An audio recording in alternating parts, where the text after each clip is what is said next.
You carry the tray well, but not your dignity.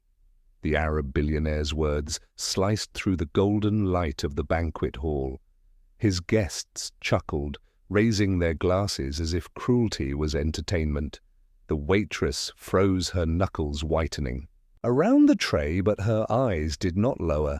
She stepped closer, set the glasses gently on the table, then straightened her back and spoke in flawless Arabic. The hall went silent, forks suspended in mid-air. Her voice rolled smooth and steady across the room, a language the billionaire thought belonged only to him and his circle. Your tongue carries wealth but not respect, she said, in perfect rhythm, and a man without respect is poorer than anyone I have ever served. The laughter died instantly. Some guests gasped, others whispered, but no one dared interrupt. The billionaire's smirk faltered his eyes, narrowing as if the ground beneath him had shifted. He leaned forward slowly, his voice quieter now. Where did you learn to speak like that? She lifted her chin, her words still in Arabic. Clear and sharp, I learned, because I wanted to understand the men who believed I was invisible, and tonight I speak because I want you to understand that I am not.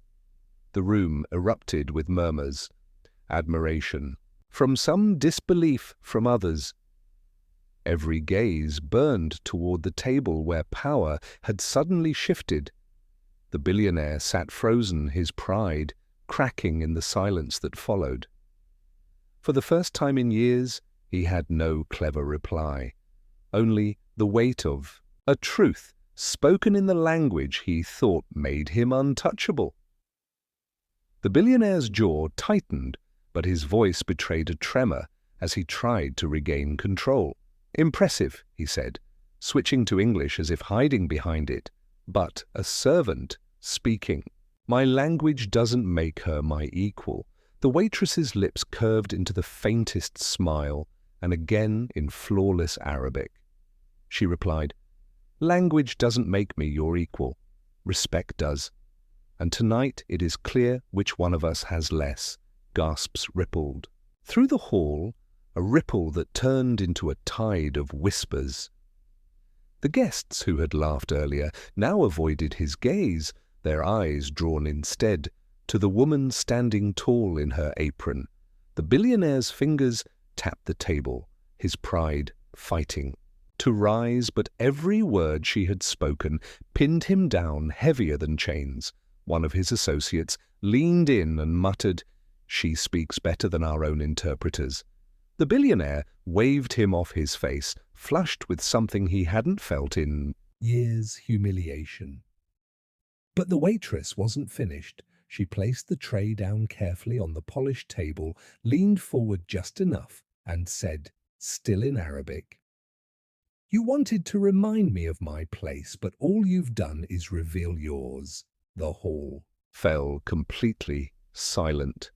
A single waiter dropped a spoon somewhere in the back, but no one dared move. The billionaire's eyes flicked around the room and saw no support, no laughter, no shield.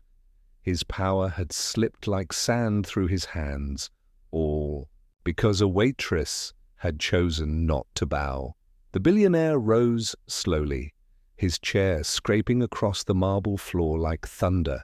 His towering frame cast a long shadow across the waitress, but she did not flinch. Her hands rested calmly at her sides, her gaze steady and unbroken. The guests leaned forward, caught between fear of his wrath and awe at her courage. He spoke low in Arabic, each word deliberate. You dare humiliate me in my own hall, she answered in the same tongue, her voice clear for everyone to hear. You humiliated yourself the moment you thought kindness was beneath you. The words landed like a blow, sharper than any slap, and the gasps around the room turned into stunned silence. The billionaire's lips parted, but no sound came. His power had always lived in fear and deference. Yet this woman had stripped it away, with nothing but truth, spoken in the language he thought belonged to him.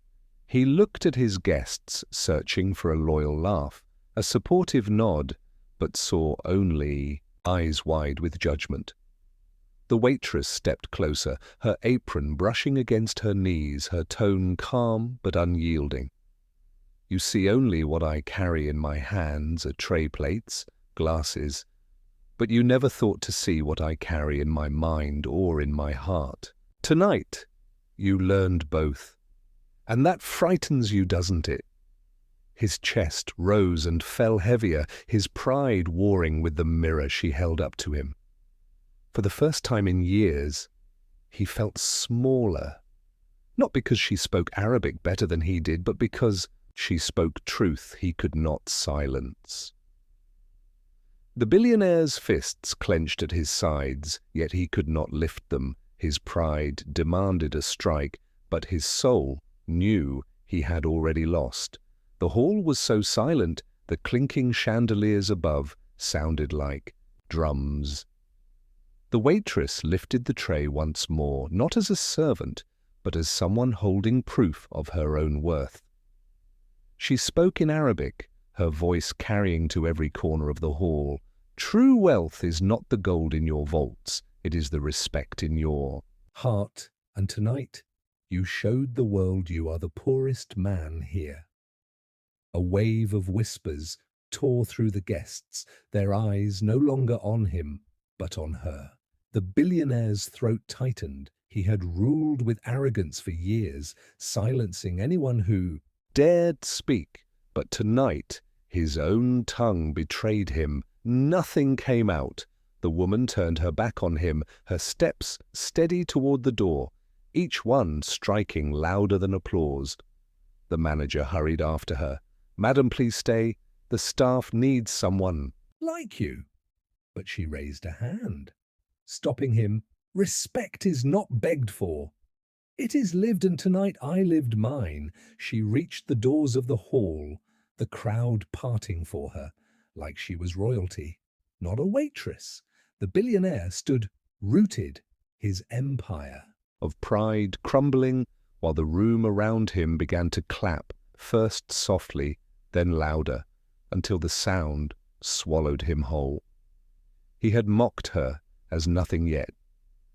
She had left him with nothing but shame. If this story moved you, share it so others never forget that one selfless act can rewrite a destiny in ways no one sees coming.